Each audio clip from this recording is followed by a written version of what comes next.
हे मैया कहाँ बसेरा ना बतायू। हे मैया कहाँ बसेरा ना बतायू। हे मैया कहाँ बसेरा ना बतायू। कोई कहे निमिया कोई कहे अममा, कोई कहे निमिया कोई कहे धूपवा। हे मैया कहाँ हे मैया कोई कहे तुलसी का पेड़वा समायू। हे मैया कहाँ बसेरा ना बता। हे मैया कहाँ बसेरा ना बतायो।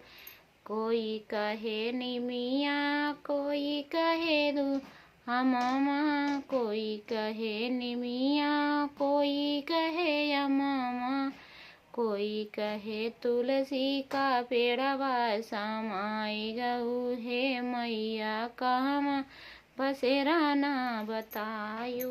हे मैया कहाँ बसेरा ना बतायू। हे मैया कहाँ बसेरा ना बतायू। कोई कहे पनामा कोई कहे दुबिया, कोई कहे पनामा कोई कहे दुबिया, कोई कहे अड़हुल का फूलवा समाई गऊ। कोई कहे अड़हुल फूलवा समाई गऊ। हे मैया कहाँ बसेरा ना बतायू। हे मैया कहाँ बसेरा ना बतायू। हे मैया कहाँ बसेरा ना बतायू। कोई कहे ढेले की कोई कहे गौरी, कोई कहे ढेले की कोई कहे गौरी, कोई कहे लोटवा का जलवा समाई गऊ। कोई कहे लोटवा के जलवा समाई। हे मैया कहाँ बसेरा ना बतायू। हे मैया कहाँ बसेरा ना बतायू।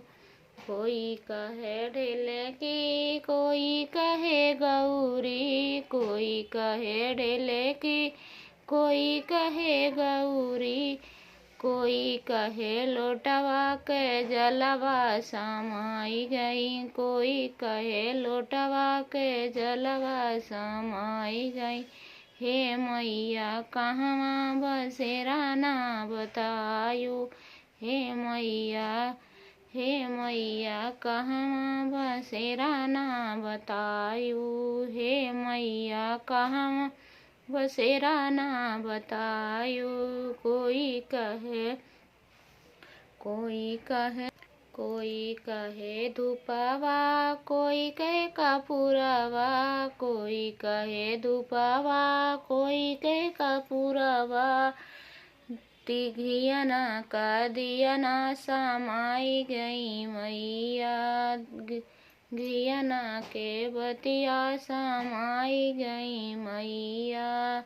हे मैया कहाँ बसेरा ना बतायू। हे मैया कहाँ बसेरा ना बतायू। कोई कहे लैया कोई कहे मिठैया, कोई कहे लैया कोई कहे मिठैया, कोई कहे भूजाए चनवा लुकाई गई, कोई कहे भूजा चनवा समाई गई। हे मैया कहाँ बसेरा ना बतायू। हे मैया कहाँ बसेरा ना बतायू। जय अवसान मैया।